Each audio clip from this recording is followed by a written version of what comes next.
예, 성경 말씀 마가복음 1장 16절에서 20절까지의 말씀입니다. 마가복음 1장 16절에서 20절 같이 읽겠습니다.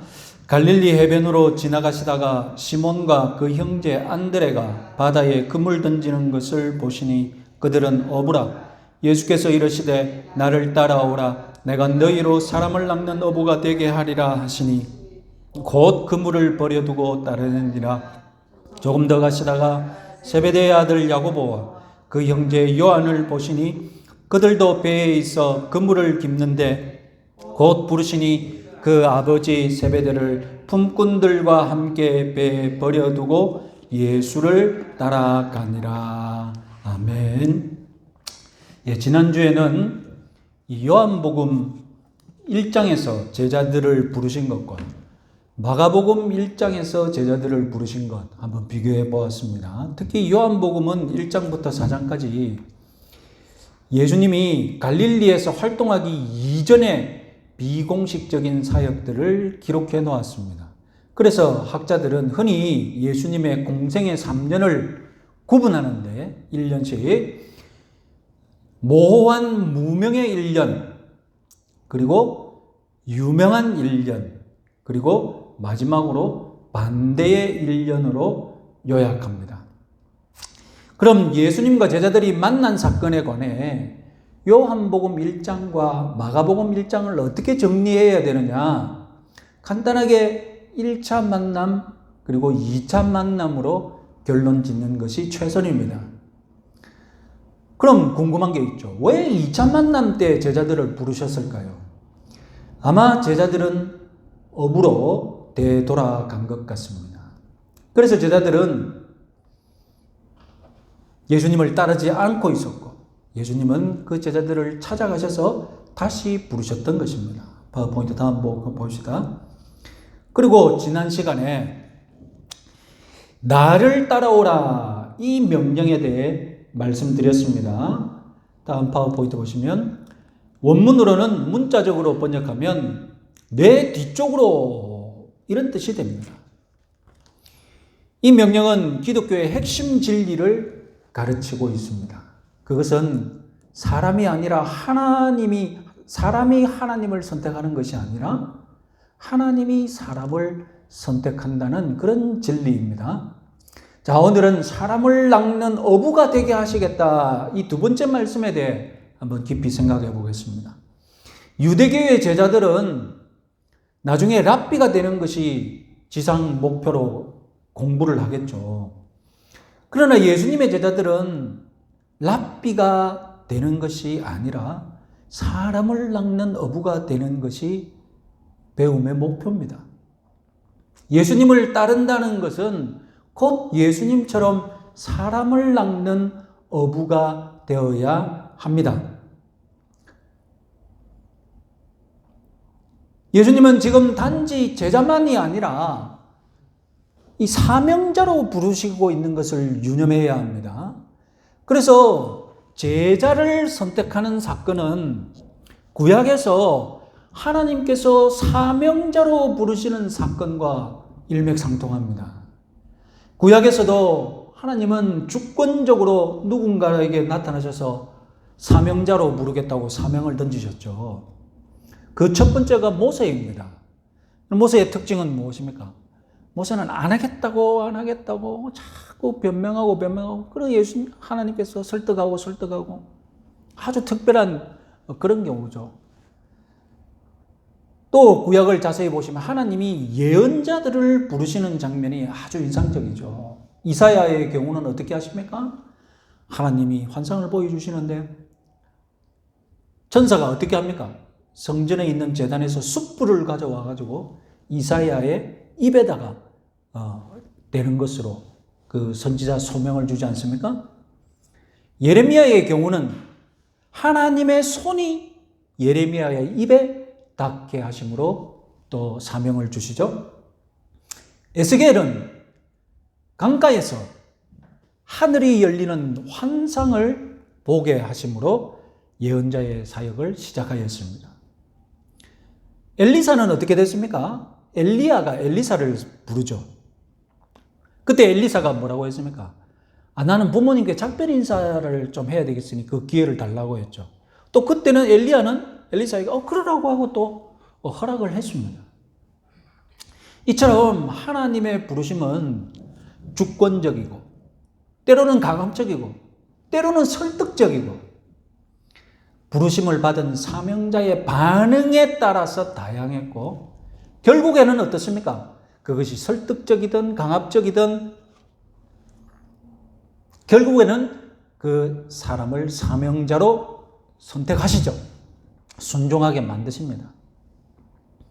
예수님의 제자들도 지난 시간에 말씀드렸듯이 다양하게 반응을 했습니다. 요한복음의 1장에 의하면 이들의 반응이 얼마나 다양했습니까?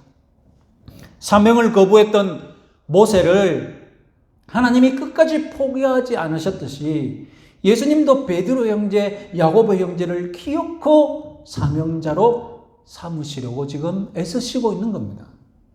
예수님은 지금 천국 복음을 전할 사명, 이런 예언자적인 사명을 감당할 제자를 부르고 있다는 말씀입니다. 예수님은 그 사명을 사람을 낚는 어부가 되는 것이라고 표현하셨습니다. 그래서 흥미롭게도 구약 성경을 보면 낚시와 어부에 관한 비유의 말씀이 제법 있는데 모두 심판의 표현입니다. 낚시하는 어부, 고기를 잡는 어부의 비유가 등장하면 왜 심판의 비유겠습니까? 생각해 보면 당연하죠. 낚시는 원래 뭐 하기 위한 것입니까? 잡아먹기 위한 거잖아요. 그럼 고기 입장에서는 어떻습니까? 고기 입장에서는 낚이면 죽는 거죠. 그래 당연히 심판의 비유가 될 수밖에 없죠. 그런데 예수님은 이 낚시와 어부, 이 심판의 비유를 완전히 180도로 뒤집으셔서 구원의 비유로 바꾸셨습니다. 왜냐하면 이것은 심판의 낚시가 아니라 복음의 낚시거든요. 복음으로 낚시하는 거거든요.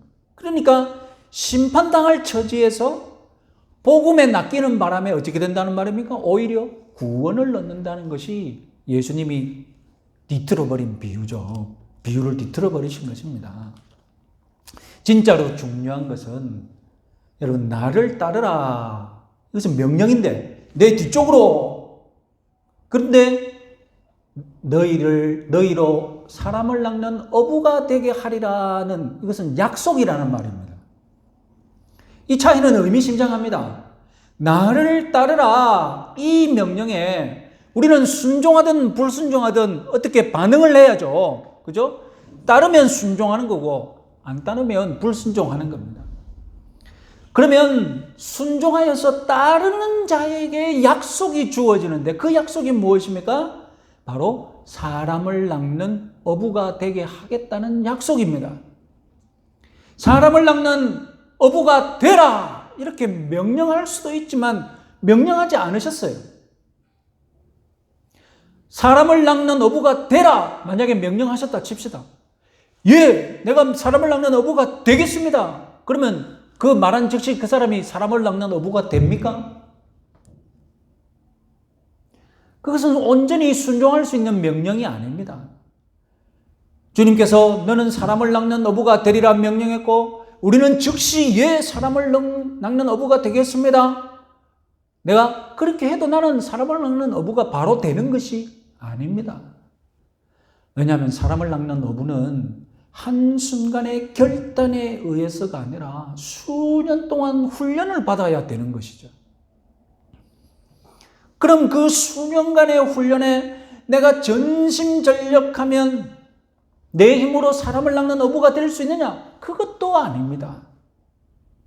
사람을 낚는 어부가 되는 그 과정은 반드시 주님이 우리 인생 가운데 서서히 때로는 획기적으로 변화를 주시고 은혜를 주셔야만 사람을 낚는 어부로 완성될 수 있습니다. 그러니까 사람을 낚는 어부가 되는 일에는 사람이 내가 훈련의 시간을 받아야 하는 과정이 필요합니다. 그럼 여러분, 과연 이 갈릴리의 어부들이 이 훈련을 잘 받을 수 있을까요? 우리는 그렇게 예상할 수 있습니까? 누구라도 회의적입니다. 실제로 복음서를 읽어보면 제자들은 예수님이 던지시는 훈련 코스를 제대로 통과하지 못하는 경우가 많습니다. 특히 마가복음은 제자들에 대해 가장 비판적인 복음입니다. 마태는 제자들을 향해서 예수님이 믿음이 적은 자들아 이렇게 야단쳤다면 마가는 어떻게 그걸 바꾸겠습니까? 마가는 어떻게 받아들이냐면 이 믿음이 없는 자들아. 제자들을 향해서 믿음이 없다가 마가의 눈이 그렇게 비판적이었던 거예요. 그래서 마가복음서를 읽다 보면 제자들이 과연 믿음의 성장이 있는 자들인지 의심스러워요. 불안해집니다. 이런 갈릴리의 어부들이 사람을 낚는 어부가 될 수 있다고 회의적입니다. 그럼에도 불구하고 예수님은 제자들을 변함없이 가르치십니다. 마가복음 10장에서 예수님은 자신의 권세를 제자들에게 위임하시죠. 그래서 제자들은 예수님의 권세를 사용해서 예수님처럼 회개를 전파하고 마귀를 쫓아내고 병자들을 고칩니다. 예수님이 왜 이렇게 제자들을 열심히 훈련시킵니까? 처음에 뭐라고 약속하셨기 때문에. 순종하는 자에게 뭐라고 약속하셨습니까? 내가 너로 사람을 낚는 어부가 되게 하겠다고 예수님이 약속하셨거든요. 사람을 낚는 어부가 되는 일에는 사람이 훈련받는 과정이 반드시 필요하겠지만 하나님께서 획기적으로 변화시키는 은혜를 부어주셔야 하는 과정도 있습니다.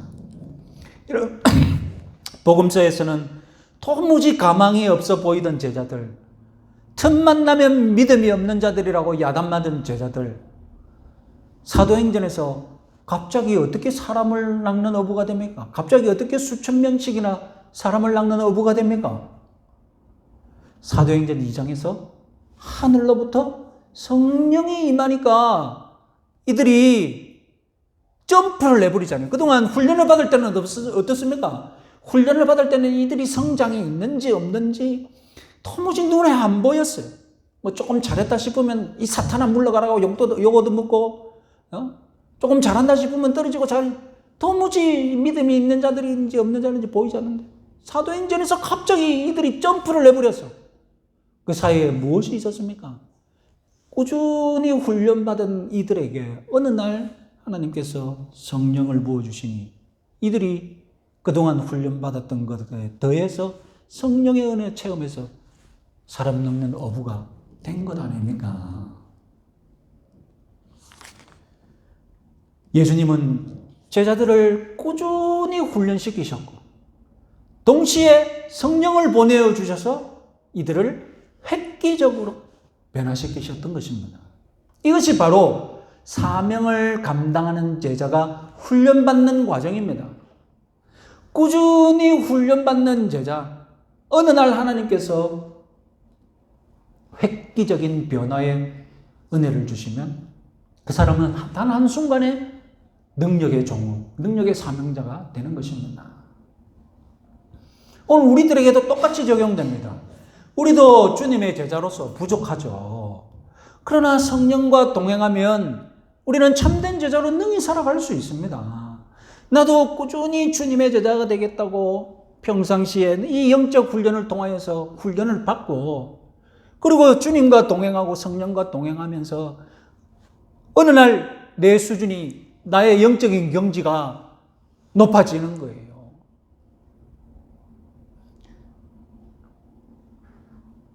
우리는 예수님의 명령, 나를 따르라. 이어서 예수님의 약속, 사람을 낚는 어부로 만들겠다. 여기까지 살펴보았습니다. 이제 마지막으로 제자들이 어떻게 반응했는지 살펴봅시다. 18절에서 베드로 형제는 곧 그물을 버려두고 따르니라. 20절에서 야고보 형제는 곧 부르시니 그 아버지 세베대를 품꾼들과 함께 배에 버려두고 예수를 따라가니라. 네 명의 어부들이 공통적으로 행한 것은 첫 번째로 예수님을 따라갔다는 것입니다. 이 따라갔다의 헬라어는 제자들이 어떤 사람인지 묘사하는 일종의 제자 전문 용어입니다. 따르는 자, 제자. 자, 아까 여러분 예수님의 명령, 나를 따라오라. 이 문자적인 번역이 무엇이라고 했습니까? 내 뒤쪽으로. 따라오라는 말은 없습니다. 분명하게. 번역상 나를 따라오라고 했지만 예수님이 헬라어상으로는 내 뒤쪽으로라는 뜻입니다. 내 뒤쪽으로 했으니까 순종하면 어떻게 해야 됩니까? 순종하니 제자들이 뒤쪽으로 따라간 것입니다. 내 뒤쪽으로 이 명령에 제자들은 뒤쪽으로 따라갔다는 것입니다. 그러니까 따라간다는 말은 단순히 예수님 뒤에서 여러분 24시간 시종 쫄쫄쫄 따라다니는 그것을 뜻합니까? 따라간다는 말은 한 발 더 나아가서 예수님을 배우고 예수님을 닮기 위해 따라다닌다는 뜻이 아니겠습니까? 랍비의 제자들은 율법을 공부합니다. 그러나 기독교는 예수님을 믿고 예수님 닮아가기를 배웁니다. 랍비들은 율법을 통달하는 것이 목표라면 예수님의 제자들은 예수님 다와지는 것이 목표인 것을 믿으시기 바랍니다. 어느 찬송가의 제목처럼 내 모든 소원, 기도의 제목, 예수님 닮기를 원함이라. 그래서 우리는 그리스도께 속한 사람이라고 우리를 뭐라고 부릅니까? 그리스도인인, 크리스찬. 그리스도께 속해서 그리스도를 닮아야 할 사람이니까 우리를 크리스찬이라고 부르잖아요. 기독교 신앙의 목표는 예수님을 따라가서 예수님을 닮는 것입니다. 예수님을 믿고 따르고 예수님을 사랑하는 것, 이것이 기독교입니다. 그런데 기독교를 교리를 따르고 교리를 배우는 것으로 착각하는 경우가 있습니다. 물론 교리는 우리 신앙의 표준을 이론화한 것으로 우리 신앙생활에 근본적으로 중요한 것이죠. 교리를 무시하자는 것이 아닙니다. 다음 수요일부터 우리 수요예배 때 저는 또 교리 설교를 할 것입니다. 그런 교리들이 있지만 많은 교리들이 미확정적이고 논쟁 중이고 부수적인 교리들이 있습니다. 교리주의자, 교조주의자들의 특징이 무엇이냐? 이런 미확정적이고 논쟁 중이며 부수적인 교리들마저도 절대적인 진리라고 외치는 그런 특징이 있다는 겁니다. 특히 장로교인들이 이런 경향이 심합니다. 장로교 신학, 흔히들 칼빈주의 신학이라고도 하는 이 개신교 신학 중에서 가장 하나님 중심적이고 가장 정교한 신학 체계가 우리 장로교 신학이거든요. 그 바람에 뛰어난 신학을 가지고 있다고 자부하는 이 장로교인들이 우리 장로교 교리가 뭐든지 다 진리의 표준이다, 이렇게 생각하는 거예요. 그러면 장로교 아닌 사람은 뭐가 됩니까? 졸지에 교리주의자들의 가장 심각한 문제는 장로교만 진짜 기독교다고 믿고 예수님을 조금만 다르게 믿어도, 장로교와 조금만 달라도 그런 신자들을 이단시하는 그런 태도가 문제죠. 예수님은 나를 따라오라고 했지 장로교를 따라오라고 말씀하시지 않으셨습니다. 전 세계 개신교인들 중에 장로교인이 얼마나 소수인지 아십니까? 전 세계 길을 가다가 100명의 기독교를 만나도 한 명 장로교인 만날까 말까예요. 만날 수 있을까 말까. 어떤 분은 통계에 의하면 0.5%밖에 안 된다는 말도 있는데 정확한 통계인지는 모르겠지만 이 말이 맞다면 1000명의 기독교인이 있다면 그중에 5명이 장로교인이래요. 전 세계적으로.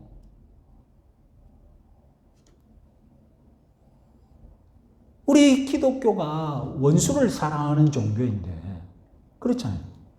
원수까지 사랑해야 한다면 예수님을 조금 다르게 믿는 침례교, 예수님을 조금 유별나게 믿는 오순절교회 형제자매들, 우리가 사랑하지 못할 이유가 뭐가 있습니까? 그들을 왜 이단시해야 됩니까? 우리는 예수님의 뒤를 따르는 자들입니다. 예수님 앞에 나아가가지고 장로교가 길을 만들어서 예수님이 이 장로교의 길을 따라오십시오. 이건 안 될 일이죠. 저는 장로교 목사이지만 저는 침례교도들이 침례받는 것이 부러워요. 나도 침례를 좀 받았으면 좀 더 은혜를 체험했지 않습니까? 내가 문제 있는 장로교 목사입니까?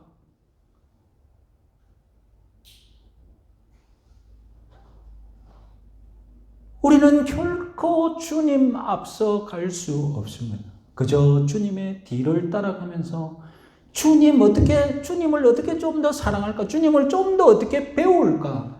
거기에 우리의 목표를 두어야 합니다. 자, 제자들의 반응에서 우리가 두 번째로 주목해야 할 점은 예수님을 따라가기 위해서는 포기한 것이 있었다는 것이 사실입니다. 베드로 형제는 그물만 포기했고 야고보 형제가 아버지까지 포기했기 때문에 베드로 형제는 적게 포기하고 야고보 형제는 더 많이 포기했다. 그런 식으로 해석해서는 안 됩니다. 단지 야고보 형제의 작업장에는 아버지가 함께 있었던 그 차이 때문에 생긴 것뿐입니다. 무슨 말이냐면 만약에 베드로 형제의 작업장에 아버지가 있었고 야고보 형제의 작업장에 아버지가 없었다면 이제 바뀌는 거죠. 베드로는 아버지와 그 그물까지 다 버려두고 가는 거고 야고보 형제들은 그냥 그물과 배만 버려두고 가는 그런 일이 벌어지는 거예요. 뭐 큰 의미를 둘 필요 없다는 겁니다. 그렇다고 여러분 제자들이 가족의 연을 완전히 끊어버리고 자신의 배들을 완전히 포기해버리고 다 팔아버렸냐? 그것도 아닙니다. 마가복음 읽다 보면 바로 조금 뒤에 베드로는 자기 집에 가가지고 누구를 보살핍니까? 장모를 보살피잖아요. 이 알아 누워있는 장모. 그래가지고 제자들이 어떻게 합니까? 이 장모들을 좀 살려달라고 예수님께 청하잖아요. 방금 뭐 다 버려두고 갔다는 제자들이 바로 뒤에 가가지고 장모 살려달라고 한다고요. 요한복음 21장을 보면 제자들은 예수님이 돌아가신 후 갈릴리로 돌아와가지고 뭐 하고 있었습니까? 다시 고기 잡고 있었어요. 그럼 그때 잡는 그 고기와 배는 누구 겁니까? 다 옛날에 자기들이 두고 갔던 그거예요. 자기 식구들이 다 다시 사용하고 있었어요. 자, 여러분, 성경이 강조하는 것이 무엇이냐? 그들이 생업을 바꾸는 결단을 내렸다는 겁니다. 옛날에는 자기 생업이 곧 자기 정체성이지 않습니까? 빵 굽는 사람, 그 사람 뭐라고 부릅니까? 빵 굽는 사람, 베이커. 결국 그 사람 이름이 뭐가 됩니까? 베이커 씨가 된 거예요. 빵 굽는 사람, 자기 직업이 자기 정체성이 돼버린 거예요. 대장장이, 스미스. 그래서 자기 성이 돼버린 거예요. 지금 이들은 자기 직업을 바꿉니다. 고기를 낚는 어부, 버리고, 이제 예수님이 주시는 새로운 직업, 새로운 사명, 사람을 낚는 어부가 되기로 결정하고, 특히 그들이 결단을 내린 것이 무엇입니까? 사람을 낚는 어부가 되기 위해서는 예수님을 따라가야 한다. 예수님을 따라다니는 훈련을 받아야 한다. 그래서 이 훈련 때문에 가족과 잠시 이별하는, 가족과 떨어져 지내는 이 생활을 받아들이기로 한 것입니다.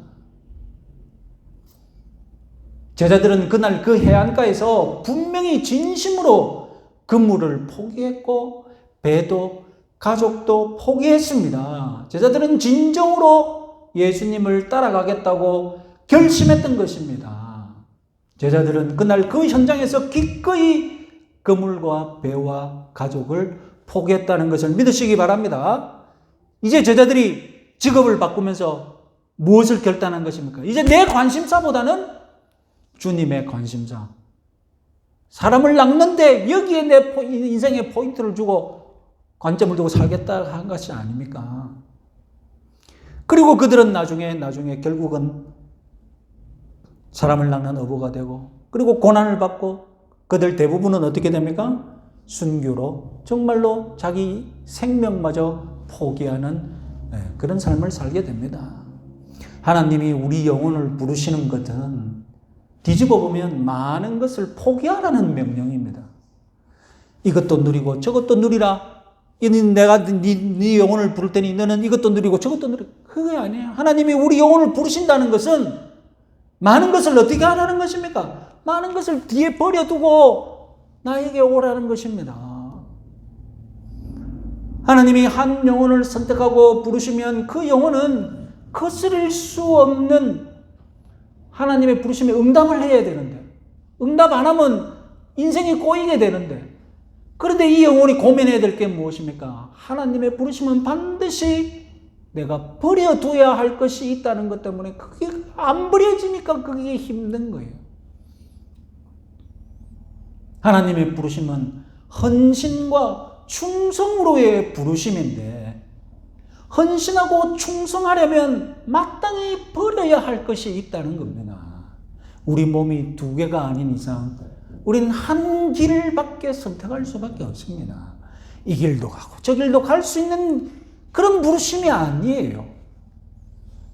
우린 예수님의 길, 십자가의 길을 선택했고 세상의 길, 쾌락의 길, 죄의 길을 포기해야 합니다. 이제는 하나님과 재물을 동시에 섬길 수가 없어요. 그래서 헌신에는 반드시 포기가 필요합니다. 아무것도 포기하지 않는다면 아무것도 헌신하지 않은 겁니다. 왜 포기합니까? 왜 이것을 버려야 합니까? 다른 것에 헌신하기 위함입니다. 내가 헌신한 것을 어떻게 증명할 수 있습니까? 헌신이 뭐 눈에 보입니까? 보입니다.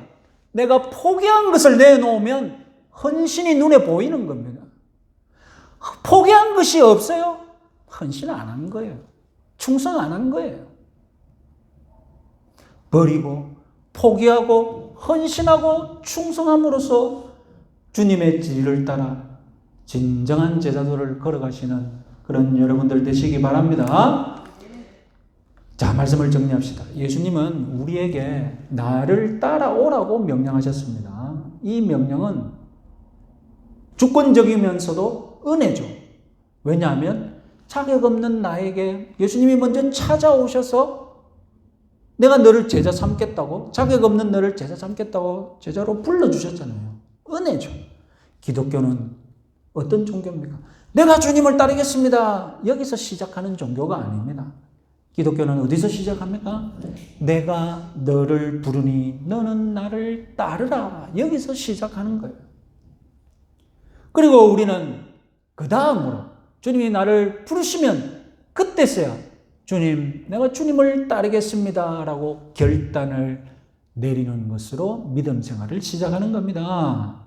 그리고 주님은 우리를 부르셔서 그냥 나를 따라오고 뒤따라가는 것으로만 우리 생을 그렇게 보내게 하십니까? 아닙니다. 주님은 우리들에게 목적을 가지고 계셨는데 사명, 특히 제자들에게는 사람을 낚는 어부가 되게 하는 것이었습니다.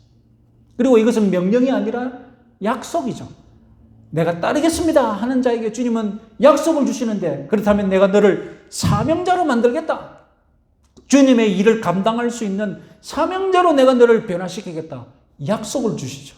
왜냐하면 우리들이 주님을 사명을 감당할 능력은 나도 열심히 훈련해야 되겠지만 이것은 영적인 사명이지 않습니까? 하늘로부터 능력이 부어져야, 하늘로부터 능력이 부어져야 내가 영적인 사명자가 될 수 있는 거거든요. 예수님의 제자들을 보고 사람들은 비웃었겠죠. 무슨 제자들 수준이 저렇냐고.